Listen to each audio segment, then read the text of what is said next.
नमस्कार साथियों, मैं हूं आपके साथ माही और आप देख रहे हैं एसएम न्यूज़। बिहार की गया में महाबोधि मंदिर है। यहाँ कुछ बुद्ध भिक्षु पिछले 17 दिनों से जमीन पर दरी बिछाए अनशन पर बैठे हुए हैं। इनके हाथों में भगवान बुद्ध और भीमराव अंबेडकर की तस्वीरें हैं।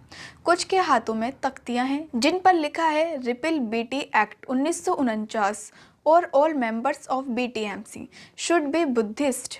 हिंदी में इसका मतलब है कि बुद्ध गया टेम्पल एक्ट 1949 खत्म हो और बीटीएमसी के सभी मेंबर्स बुद्ध की इन मांगों का मकसद क्या है, आइए विस्तार से समझते हैं। बुद्ध गया में करीब 2500 साल पहले एक पीपल के पेड़ के नीचे भगवान बुद्ध को ज्ञान प्राप्त हुआ था।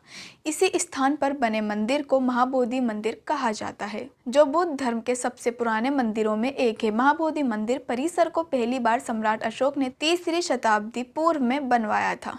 इतिहास की किताबों के मुताबिक वर्तमान मंदिर 5वीं और 6वीं शताब्दी में बनाया गया था। यह गुप्त काल के अंतिम दौर का मंदिर है। अब यूनेस्को ने साल 2022 में इसे वर्ल्ड हेरिटेज साइट घोषित कर दिया था। अब इस महाबोधि मंदिर की जिम्मेदारी बुद्ध गया टेम्पल मैनेजमेंट कमेटी के हाथों में है। बीटीएमसी इस कमेटी का गठन साल 1949 के बुद्ध गया टेम्पल एक्ट यानी बीटी एक्ट के तहत हुआ है। इस एक्ट के सेक्शन 3 के मुताबिक इस अधिनियम के लागू होने के बाद राज्य सरकार एक समिति का गठन करेगी। समिति को मंदिर की भूमि और उससे जुड़ी संपत्तियों का प्रबंध और नियंत्रण सौंपा जाएगा। समिति में अध्यक्ष और 8 सदस्य होंगे जिन्हें सरकार नामित करेगी। सभी सदस्य भारतीय नागरिक होंगे। इनमें से 4 सदस्य बुद्ध धर्म के होंगे और 4 सदस्य हिंदू धर्म के, जिनमें महंत यानी मुख्य पुजारी भी शामिल होंगे। यदि महंत नाबालिग है, मानसिक रूप से अस्वस्थ है या समिति में शामिल नहीं होना चाहते तो उनकी जगह किसी अन्य हिंदू सदस्य को नामित किया जाएगा। गया जिले के जिला मजिस्ट्रेट समिति के स्वतः अध्यक्ष एक्स ऑफिशियो चेयरमैन होंगे। यदि जिला मजिस्ट्रेट हिंदू नहीं है तो उस अवधि के लिए राज्य सरकार किसी हिंदू को अध्यक्ष के रूप में नामित करेगी। राज्य सरकार समिति के सदस्यों में से किसी एक को सचिव के रूप में नामित करेगी। अब आपने देखा कि बुद्ध समुदाय के एक मंदिर में हिंदू समुदाय को इस कानून के तहत जगह दी गई। अब पूरे इस विवाद की जो जड़ है यही प्रावधान है जहां कमेटी में हिंदू मेंबर की अनिवार्यता तय की गई है। फिलहाल महाबोधि मंदिर में जो आंदोलन चल रहा है उसका नेतृत्व ऑल इंडिया बुद्धिस्ट फोरम कर रहा है। फोरम के अध्यक्ष जम्मू लामा ने हमारे रिपोर्ट सौरभ त्रिवेदी से बात करते हुए कहा कि क्या राम मंदिर के ट्रस्ट में किसी दूसरे धर्म का व्यक्ति शामिल है? क्या मक्का का संचालन इस्लाम धर्म के अलावा किसी और धर्म के लोग करते हैं? क्या वेटिकन सिटी में ईसाई धर्म के बदले दूसरे धर्म के फादर भी हो सकते हैं? अगर ऐसा कहीं नहीं है तो महाबोधि मंदिर में क्यों है? वहाँ सिर्फ बुद्ध होने चाहिए। अब ऐसा नहीं है कि मांग पहली बार उठ रही है। यह विवाद 19वीं सदी में ही शुरू हो गया था। उस समय बीटी एक्ट भी नहीं था, लेकिन महाबोधि मंदिर में तब भी बुद्ध धर्म के लोगों को पूर्ण अधिकार नहीं था। श्रीलंका में अनागरिकम पाल नाम के एक बुद्ध संत हुए। दक्षिणी एशिया में बुद्ध धर्म के पुनरुत्थान के लिए उनका विशेष योगदान उसमें माना जाता है।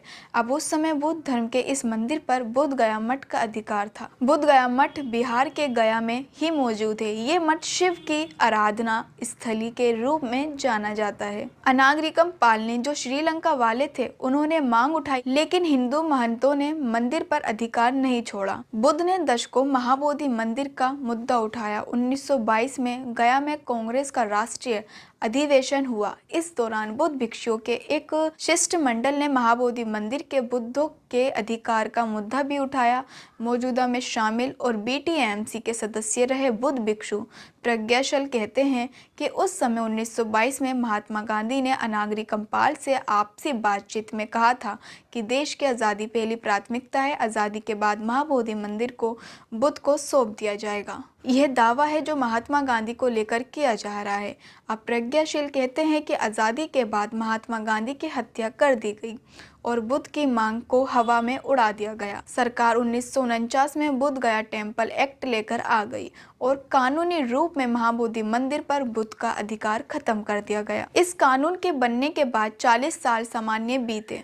बौद्ध धर्म के अनुयायियों की तरफ से महाबोधि मंदिर और मंदिर प्रशासन को लेकर कोई आपत्ति नहीं आई, लेकिन साल 1992 में आंदोलन एक बार फिर उठा 1992 में आंदोलन तेज हुआ जब अखिल भारतीय महाबोधि महाविहार मुक्ति आंदोलन समिति ने विरोध प्रदर्शन आयोजित किए और मंदिर का प्रबंध बुद्ध को सौंपने की मांग उठाई। इस आंदोलन में अखिल भारतीय भिक्षु महासंघ और बुद्धिस्ट सोसाइटी ऑफ इंडिया भी शामिल थे। इस आंदोलन का एक महत्वपूर्ण चरण धम्म मुक्त यात्रा थी, जो एक रथ यात्रा के रूप में बम्बई से महाबोधि मंदिर तक निकाली गई थी। यह यात्रा मंदिर की मुक्ति के आह्वान का प्रतीक थी। इस यात्रा का नेतृत्व भंते नागा गुर्जर आर्य सूरी ससाई ने किया, जो मूल रूप से जापान के भिक्षु थे लेकिन बाद में भारतीय नागरिकता प्राप्त कर चुके थे। वह नागपुर के अम्बेडकरवादी बुद्ध समुदाय के प्रमुख नेता माने जाते थे।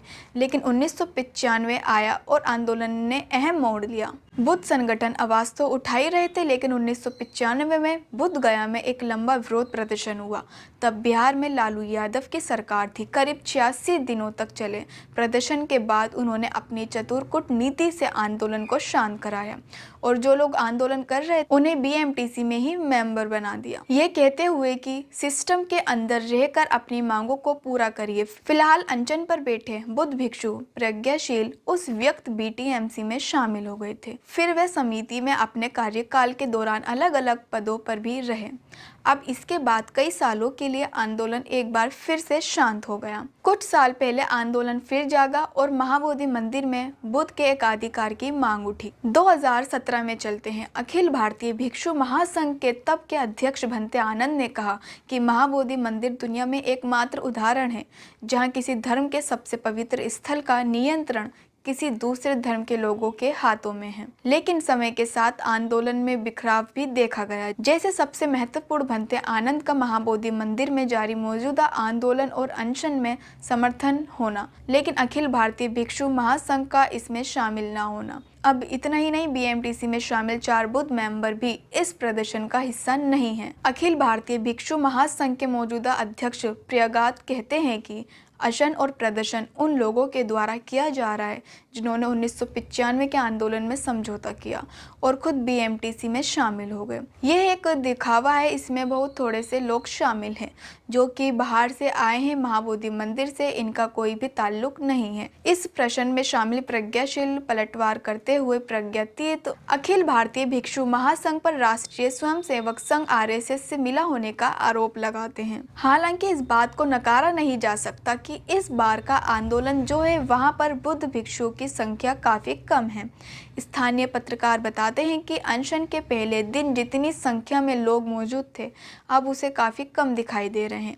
हालांकि ऑल इंडिया बुद्धिस्ट फोरम के अध्यक्ष दावा कर रहे हैं कि प्रदर्शन में धीरे धीरे लोग जुट रहे हैं और सिर्फ बिहार ही नहीं दूसरे राज्यों में भी प्रदर्शन शुरू हो रहा है। अब सवाल है कि सरकार का क्या कहना है। आंदोलनकारियों का कहना है कि उनकी तरफ से बिहार के मुख्यमंत्री नीतीश कुमार को 2 बार चिट्ठी लिखकर बातचीत के लिए समय मांगा गया है, लेकिन कोई जवाब नहीं आया। हालांकि आंदोलन में प्रशासनिक स्तर पर बातचीत चल रही है। गया के जिलाधिकारी और बीटीएमसी के चेयरमैन त्यागराज एमएस ने बातचीत की और कहा कि ये ज्यादा बड़ा मामला नहीं है। कुछ बुद्ध अपनी मांग को लेकर अनशन कर रहे हैं। हमने 2 बार उनसे बात कर अनशन समाप्त करने का अनुरोध किया, लेकिन वे तैयार नहीं। जिला प्रशासन ने पूरी रिपोर्ट गृह विभाग को भेज दी है और गृह विभाग आंदोलनकारियों इन दोनों के बीच बातचीत भी हुई है। 27 फरवरी को बिहार सरकार के गृह मंत्रालय ने आंदोलनकारियों को बातचीत के लिए बुलाया था। अधिकारियों ने साथ बैठक करके ऑल इंडिया बुद्धिस्ट फोरम के जनरल सेक्रेटरी आकाश लामा ने बताया कि गृह मंत्रालय के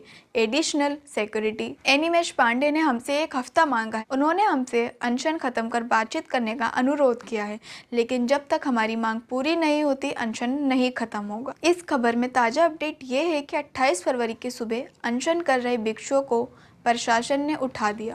उन्हें एक मेडिकल कॉलेज ले जाया गया। हालांकि भिक्षुओं का कहना है कि अनशन अभी खत्म नहीं हुआ है, आंदोलन के लिए दूसरी जगह तय की जा रही है। फिलहाल इस वीडियो में बस इतना ही। आपको ये वीडियो कैसी लगी कमेंट में जरूर बताइएगा और अगर आप हमारे चैनल पर नए हैं तो जल्दी से कर दीजिए सब्सक्राइब। मिलते हैं अगली वीडियो में, धन्यवाद। अगर आपने अभी तक हमारा चैनल सब्सक्राइब नहीं किया है तो सब्सक्राइब करें और घंटी का बटन बिल्कुल भी दबाना ना भूलें ताकि सभी लेटेस्ट खबरें पहुंच सकें आप पे सबसे पहले।